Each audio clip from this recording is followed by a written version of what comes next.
Good afternoon. My name is Mike, and this is the Hot Seat.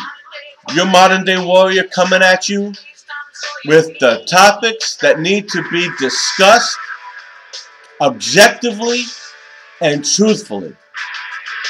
And as I predicted Herman Cain's demise, I'm going to talk to you about the latest wonder of the grand old party, and that's Newt Gingrich. Folks, somehow, some way, he has become the front runner for the presidential candidacy of the Republican Party. How this has happened, I have no clue. Other than the setup is really working, and number two, just proves my point that the American people know nothing about the people they're voting for that dictate their day-to-day living. And on the hot seat this week are some very interesting facts about Newt Gingrich. First of all, in 2008, he did a television commercial with Nancy Pelosi, of all people, in which he stated that they both agree that a country must take action to address climate change. Which, folks, after 2008, it was proven in UCLA emails that global warming is a farce. So, right off the bat, this man feels that we need to manipulate climate change. He calls making this commercial a mistake, but this is yet another example of the lack of sound judgment that Gingrich has shown throughout his entire political career. Gingrich also worked with Pelosi to promote the idea of a national sales tax on energy. Right. Throw in another tax during a worldwide depression. Makes sense. In 2007, in an interview with PBS, Gingrich endorsed the idea of a cap-and-trade scheme to limit carbon emissions, and I quote, "I think if you have mandatory carbon caps combined with a trading system, much like we did with sulfur, and if you trade a tax incentive program for investing in the solutions, that there's a package that's very, very good. And frankly, it's something I would strongly support."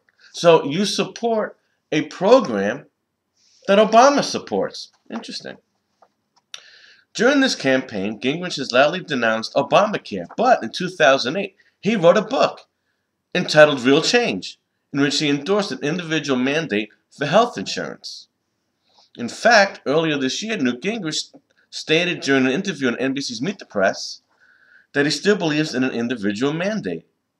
The following is an exchange between David Gregory and Gingrich, which I'll just cap off with Gingrich's quote. "Well, I agree that all of us have responsibility to pay for health care. And I think that there are ways to do that to make those libertarians relatively happy.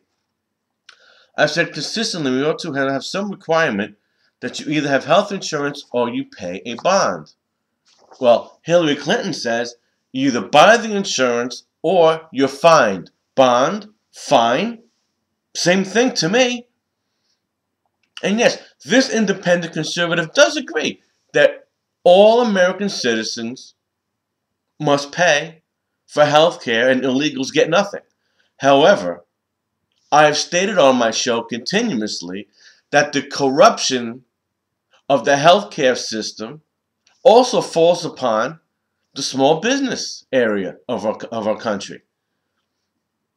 I've had businesses admit to me, especially in the auto industry, that they don't pay or claim the real money they make on their taxes. And they also don't provide their workers health care. So they go on Medicaid, or in Connecticut, Husky, or both, and you, the taxpayer, wind up paying for it. So yeah, healthcare should be paid for, I agree. But the right areas should be addressed. Stop the small business corruption. Make them pay fines. I'm tired of hearing business owners, well, the employees, tell me that their owners take off for Florida during the winter and these people have no health care benefits.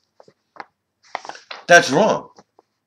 Because without these workers, you don't have a business. So let's attack the healthcare problem prudently and with common sense and with justice. Newt Gingrich voted for higher taxes on numerous occasions. While he was Speaker of the House, the amount of taxes collected by the federal government from American people increased from $1.001 trillion to $1.5 trillion. Would the amount of taxes extracted from us increase by another 50% during a Gingrich presidency? And again, sure, I think it's a wonderful idea to raise taxes during a depression. Excellent move. So what did he do for Freddie Mac? Gingrich claims that he warned Freddie Mac about the housing bubble, but the report by Bloomberg disputes this.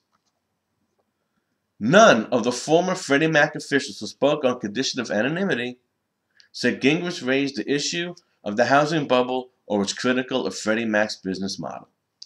It turns out that much of the work that Gingrich was expected to do never actually got done. No, typical politician. Newt Gingrich is a firm believer in the job-killing free trade agenda of the globalists. Newt Gingrich voted for NAFTA and is a strong supporter of the World Trade Organization. Well, folks, we've seen what NAFTA and free trade agreements with China has done to our manufacturing ability. The jobs are gone. People are starving. Newt Gingrich voted for NAFTA. That sounds like a Democrat to me. Newt Gingrich supported the Violent Control and Law Enforcement Act of 1994, which, by the way, puts a significant number of new restrictions on gun owners. So, folks, you vote for this man for president, you can expect more problems with your Second Amendment right. How can we trust Newt Gingrich to manage America's finances when he can't manage his own? The man owes between $250,000 and $1 million to Tiffany Jewelers. The man makes so much money. Politico tried to ask Mr. Gingrich about the situation. He refused to comment. For someone that preaches against debt, he sure seems to be able to rack it up. Back in July, it was reported that the Gingrich campaign was $1 million in debt. Newt Gingrich has been spotted attending meetings at the Bohemian Grove. For those of you that don't know what the Bohemian Grove is, it is a place where pagan rituals and mock child sacrifices take place every year. Folks, a vote for Newt Gingrich is an absolute vote for utter chaos. If you want a real conservative, a real man for president, that is my man, Ron Paul. Again, folks, do your homework. Find out the truth. The truth is, Newt Gingrich is bad for America. He's another socialist in disguise. Heck, you might as well vote for Obama again. At least he'll only have 4 years left to ruin the country even more. My name is Mike, and this is The Hot Seat. See you again next time. Vote third party, vote independent conservative, vote for Ron Paul in 2012.